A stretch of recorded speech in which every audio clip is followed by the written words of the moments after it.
Hey everyone, I'm Toby, and a lot of you know me as the co-host of the Boob Tube with Helen Anderson. And I get this question all the time about making homemade baby food, and is it hard? How do I get started? So I thought I would do a couple videos and show you guys how easy it is to get started making homemade baby food. Making homemade baby food is as easy as 1, 2, 3. Steam, puree, and freeze. We're gonna start with apples and peas. Okay, the one thing you definitely want to do when you're preparing apples for baby food is you want to remove the core. The apple seeds tend to have a lot of arsenic in them, and that's something that actually has been a problem with the commercial baby food industry because they just chuck all the apples in there and they don't remove the core. So when you're making your own baby food, you're going to remove the core. The one thing that's great about you making your own is that you could actually leave the skin on, which is where all the fiber is at. So just remember, if your baby has some tummy problems, you want to remove the skin, but if they don't, then leave the skin on because there's a lot of nutrients and a lot of fiber in the skin. Okay, so now we're jumping into the pureeing. The reason why I chose to do a food processor, because a lot of people do ask me like, what do I like better? I find the food processor is the easiest to use. It's not really that expensive, and you can kind of use it later on and not just making homemade baby food. Now when you start off, you're going to notice that your apple, they get into a bunch of little chunks, but they don't start like looking what you think of as baby food with apples. So you're gonna wanna add a little bit of water. So it's really kind of simple because all we did was cut up the apples and then we pureed them, and now we have homemade baby food. Okay, now we're on to peas.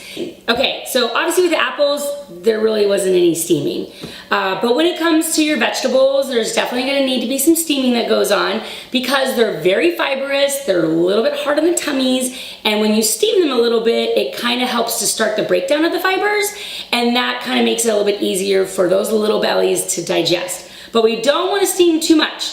About 10 minutes is all you wanna do. So you're just gonna take your frozen bag of peas. That's gonna be as fresh. Never wanna do anything canned because the amount of sodium is like crazy. So we're just gonna put them in our steamer. Now I use just a regular store-bought steamer. I think it cost me like 20 bucks. If you have a steamer basket, they're about, I think like $6 at Walmart. You can make any pot or pan that you have at your home a steamer basket. Okay, so we've steamed our peas for about 10 minutes. Again, just to get some of that fiber out. And now we're gonna simply just dump them in the food processor or the blender, and we're going to puree. Now these aren't as hard as your apples as far as, you know, only going into chunks. They actually start pureeing and getting nice and creamy right away. So you wanna watch that. So a lot of times you don't have to add water to make the peas a little bit more of a better texture. Again, you're controlling the texture. So if you puree it longer, it's gonna be a lot more smoother. If you puree it less, it's gonna have a little bit more texture. So it's really up to you. Texture, I think, is great for babies because I think it helps them when they start getting into regular foods. They already have a good texture, so you don't tend to have picky toddlers.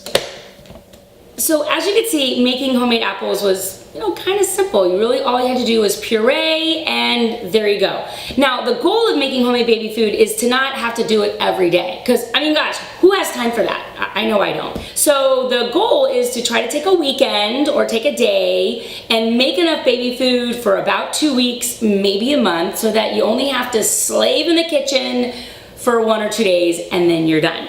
So I always recommend to freeze your homemade baby food. So with our apples, what we're gonna do, if you're somebody who has used our Milky's milk trays for your breast milk, you have the ability to keep using those trays when you're making homemade baby food. So just like with your milk, I've placed it into the milk trays. Each cavity is exactly 1 ounce. And we're just gonna pop out our frozen apple sticks, and we're gonna put them in a Ziploc safe freezer bag, and now we have 10 ounces of apples. Okay, so just like your apples, I just basically freeze them in the single ounce servings. So I now have several ounces of beautiful, fresh, homemade green peas. So this is our homemade apples, as you can see. Beautiful, nice and thick, great texture, and of course you can see the fiber from the skin. So this is just regular apples, and I want you to look at the difference. I mean, it's a huge difference. Cost savings about the same, but nutrient-wise and texture-wise, completely different from the homemade to the store-bought. Okay, so we have our homemade green peas. They look lovely, they're vibrant, they're green. We know there's a lot of nutrition. Definitely vegetables that have a lot of color have a lot of nutrition in them. Now we're gonna look at the store-bought peas.